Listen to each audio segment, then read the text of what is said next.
Ақтөбе облысының батыс аймағында орналасқан Ойыл ауданы ежелден халықтың көп қоныстанған мекені.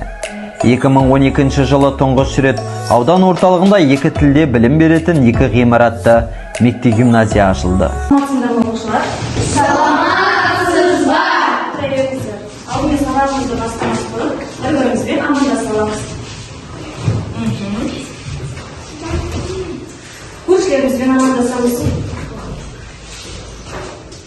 Және бүгінгі көңіл күйіңіз қалай? Жақсы балалар, сіздерге кеспе қағаз берілген.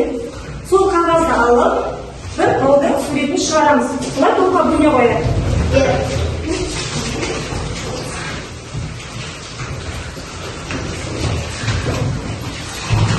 Және бұл қандай таулар екен? Аспан. Сіздерде Сарыағаш, тамаша. Сіздерде Мұғалжар. Жақсы балалар, үш топқа бөлінді. Мұғалжар, Сарыағаш және Шыңғыстау. Сіздерге сұрақ, сен тұратын жерде тау бар ма балалар? Жоқ. Қазақстанның қай аймағында тұрасыздар? Жақсы.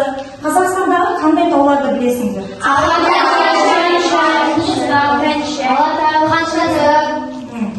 Жақсы. Олай болса бүгінгі тақырыбымыз қандай біздің? Жақсы. Бүгінгі біздің тақырыбымыз Қазақстандағы қандай тауларды білесіңдер? Сабағымызды бастамас бұрын үй жұмысын сұрап алайын. Каукар, зат есім дегеніміз не? Зат есім ол заттың атын білдіретін сөз табы сұрақтары кіміне? Жақсы, жарайсың. Каусар, сын есім дегеніміз не? Сын есім деген заттың иісін,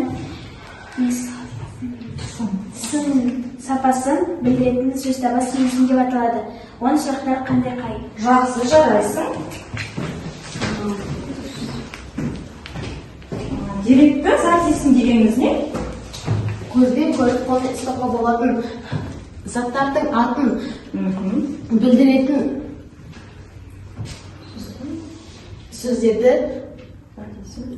деректі зат есім деп атаймыз. Жақсы. Дерексіз зат есім дегеніміз не, Настя? Көзбен көріп қолмен ұстауға келмейтін заттардың дерексіз зат есім деп атаймыз. Жақсы, жарайсыңдар балалар. Олай болса, бүгінгі сабағымызды бастаймыз. Бүгінгі біздің мақсатымыз тұрмыстық әлеуметтік тақырыптарға байланысты жаңа сөздер мен грек сөздерінің мағынасын түсіну, және реттік сан есімдер мен жинақтық сан есімдерді жазда және ауызша жұмыстарда орынды қолдану екен балалар. Олай болатын болса, тілдік бағда кітаптарымызды ашайық, сан есім не екенін білейік. Сан есім дегеніміз заттың санның ретін білдіретін сөз табы, сұрағы қанша, неше, нешінші дейді. Және сан есім мағынасына қарай алты топқа бөлінеді екен балалар. Есептік сан есім біріншісі, сан есім жинақты, сан есім топтағы, сан есім бөлшектік сан есім. Жақсы, жарайсыңдар. Олай болатын болса, кітабымызды ашайық. Үшінші тапсырмада мәтін берілген. Мәтінге пост диаграммасы арқылы реттік және жинақтық сан есімді табамыз. Бірігіп орындай қояйық.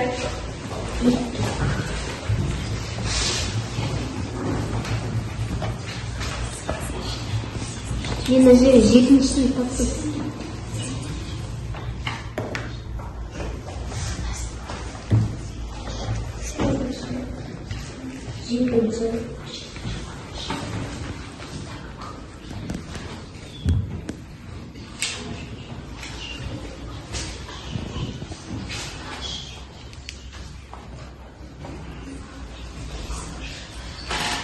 Болды па? Қай топ болды екен? Міне болса, оқи ғой. Бар екен үшінші тапсырмада. Сегізінші, жетінші, алтыншы. Бұл қандай сан есім?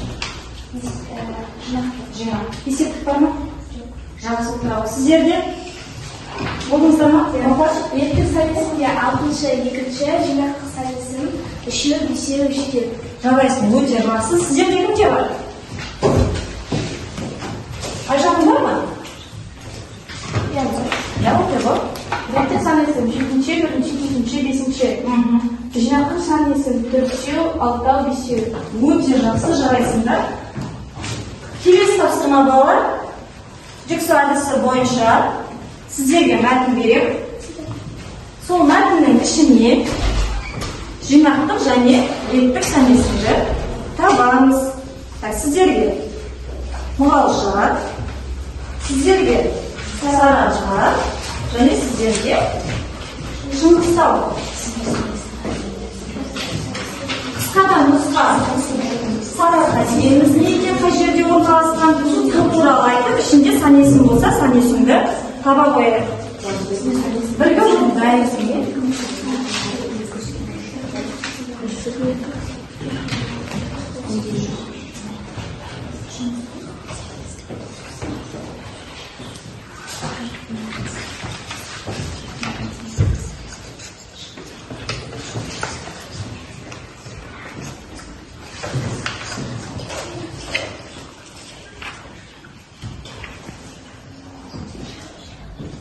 Болды балалар.